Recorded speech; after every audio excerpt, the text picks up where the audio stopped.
Cette semaine, dans Carnet de santé, la dépression du postpartum, on en parle. Le psychologue ivoirien Nour Bakayoko apporte quelques éléments de réponse sur la dépression postnatale et comment aider les nouvelles mamans. Ensuite, l'épidémie d'Ebola serait sous contrôle en Ouganda. C'est dans cette édition de Carnet de santé.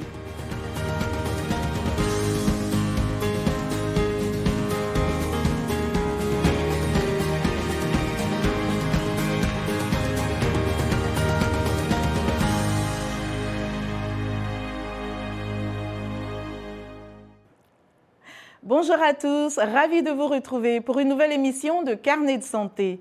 La naissance d'un bébé est source de joie pour les parents. Cet heureux événement peut parfois conduire à quelque chose d'inattendu, la dépression. De nombreuses mamans souffrent de dépression du postpartum ou dépression postnatale. Elle survient généralement 2 à 8 semaines après l'accouchement et peut perdurer jusqu'à 1 an selon l'UNICEF.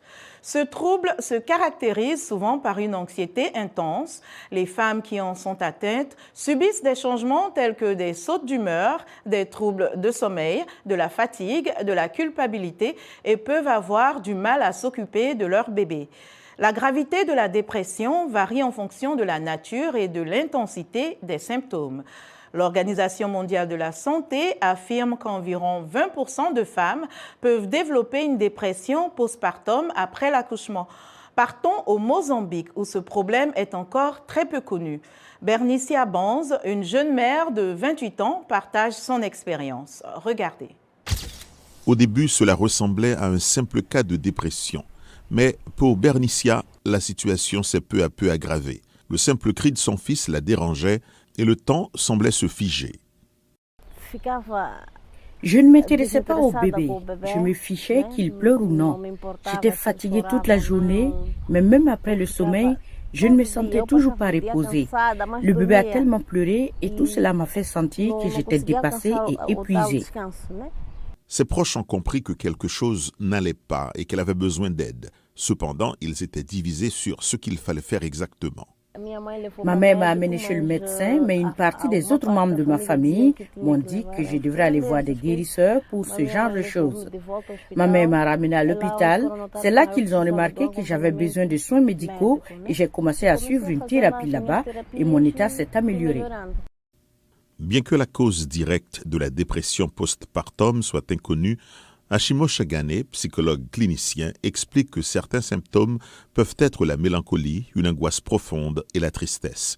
L'expert ajoute que la dépression chez les femmes et la pression sociale peuvent également contribuer à ce problème. En outre, la femme peut ne pas avoir été soutenue correctement pendant la période de gestation. Les partenaires ne les accompagnent pas au rendez-vous prénatal et parfois des dynamiques peuvent se développer dans la relation entre les deux. Il peut y avoir des conflits latents qui surgissent pendant cette période par exemple. Ces éléments et le stress supplémentaire pourraient également contribuer à une humeur altérée. Et le problème s'aggrave lorsque vous ajoutez à cette formule le système de santé déficient.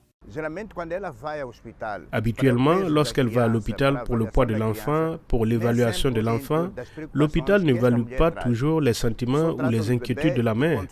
Il s'occupe juste du bébé et c'est tout.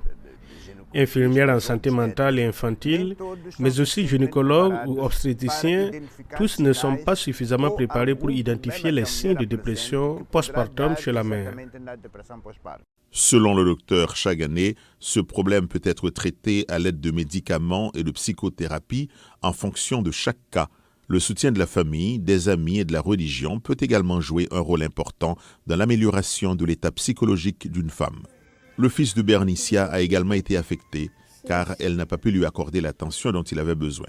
Elle dit avoir suivi à la lettre les recommandations médicales et surmonté cette phase difficile de sa vie. Aujourd'hui, son fils est devenu son meilleur ami et sa raison de vivre.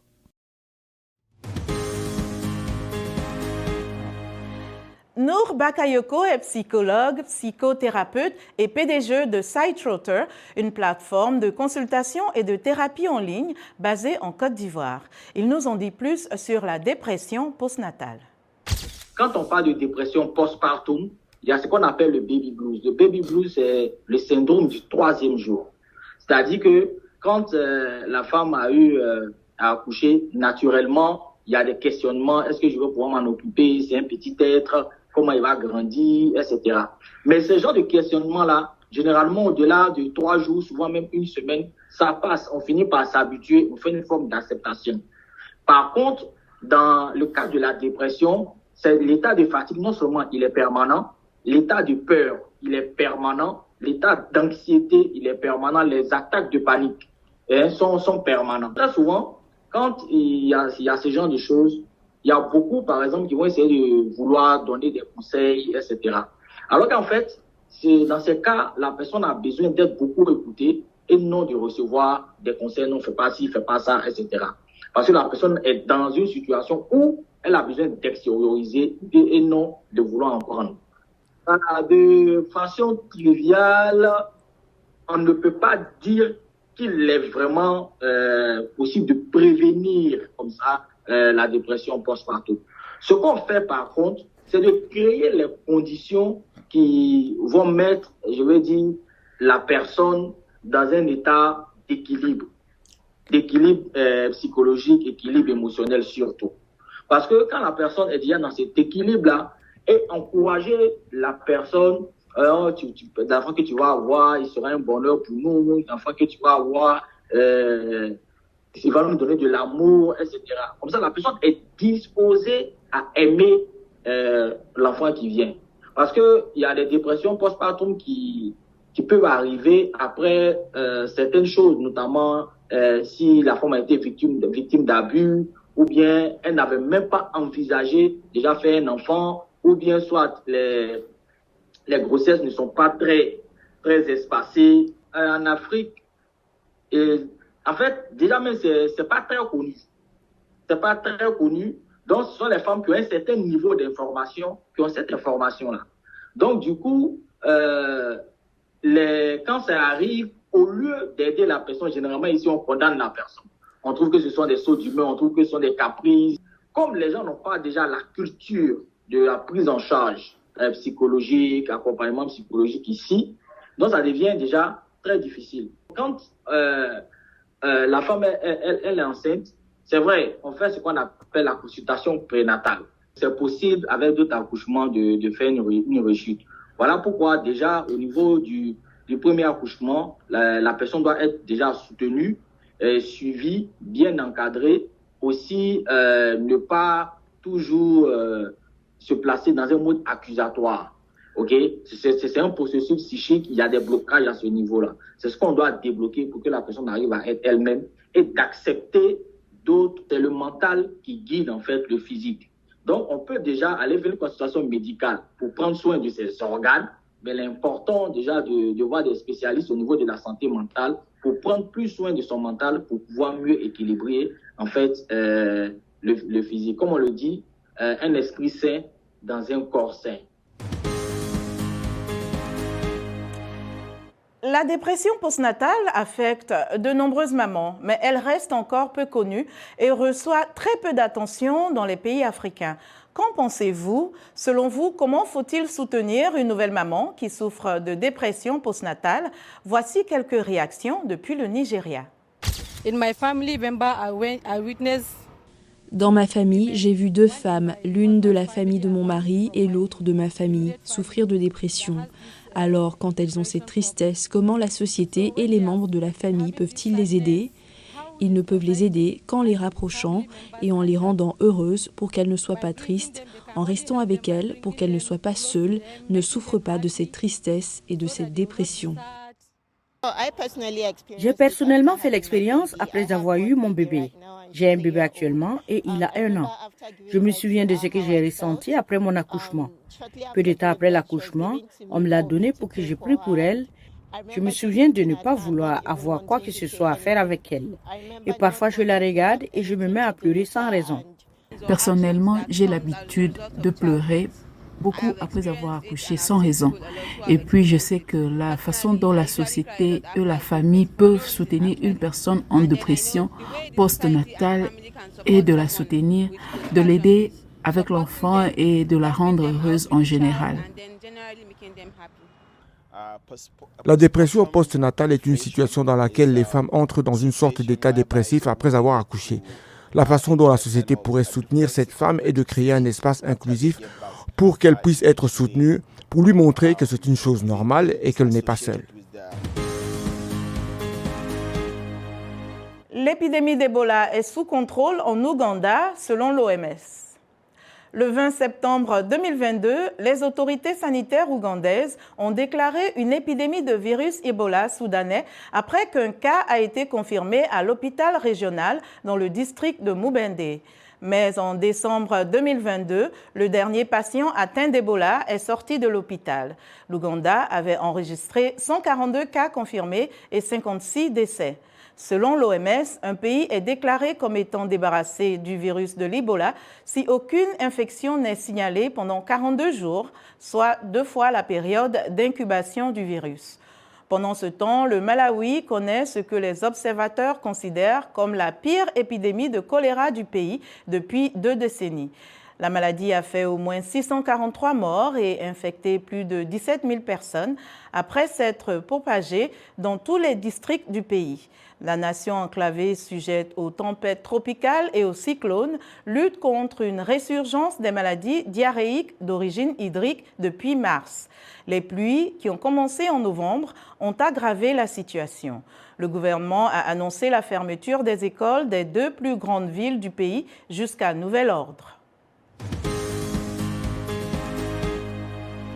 L'Afrique de l'Ouest traverse en ce moment la saison de l'harmattan, caractérisée par le vent sec et poussiéreux qui peut sérieusement dessécher les lèvres. Plusieurs facteurs peuvent être à l'origine des lèvres gercées, notamment le climat, certains médicaments ou lorsqu'on se lèche les lèvres fréquemment. Voici quelques conseils des experts pour traiter les lèvres sèches ou gercées. Utilisez un bon baume à lèvres, évitez les produits parfumés et aromatisés car ces ingrédients peuvent également assécher les lèvres. Essayez des remèdes naturels pour les lèvres tels que l'aloe vera, l'huile de noix de coco et le miel. Ils ont tous des propriétés antimicrobiennes et anti-inflammatoires qui peuvent aider à prévenir les infections tout en hydratant et apaisant la peau des lèvres. Exfoliez les lèvres. Les lèvres gercées sont recouvertes d'une couche de peau sèche qui peut empêcher les ingrédients cicatrisants des baumes à lèvres d'atteindre la bonne zone. La déshydratation est l'un des principaux responsables des lèvres gercées ou sèches, alors buvez beaucoup d'eau tout au long de la journée. Notre émission tire à sa fin. Pour plus d'informations, rendez-vous sur notre site web voaafrique.com. Vos questions et réactions sont toujours les bienvenues sur la page Facebook de VOA Afrique. Vous pouvez aussi me suivre sur Twitter, @lenormoudou. Merci de votre fidélité à Carnet de santé. D'ici la semaine prochaine, portez-vous bien et à bientôt.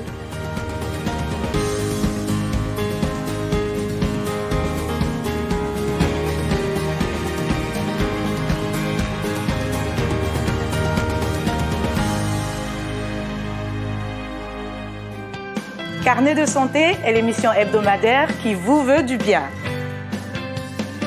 Des chroniques, des reportages, des témoignages recueillis sur le continent et ailleurs. Chaque semaine, je vous donne rendez-vous pour une consultation avec nos experts. Carnet de santé vous donne la parole pour leur poser vos questions et recueillir leurs conseils. De Washington, Lenormoudou vous propose Carnet de santé, votre nouvelle émission de santé de la Voix de l'Amérique.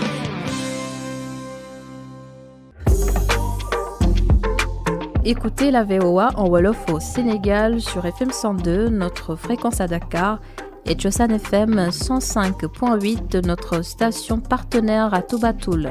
Au menu, des émissions spéciales produites par les étudiants des 3 meilleures écoles de journalisme de Dakar. Chaque jour, chaque heure, Voix des jeunes, par les jeunes et pour les jeunes, traite des faits de société, allant du chômage à la prostitution, en passant par la jalousie au sein des familles. Les mercredis, samedis et dimanches à partir de 9h heure locale dans Pentio, nos journalistes en herbe vous donnent rendez-vous sous l'arbre à palabres pour une demi-heure de débat sur les questions brûlantes de l'heure. La VOA en Wolof, une autre facette de l'actualité au Sénégal, vue par les jeunes journalistes sénégalais.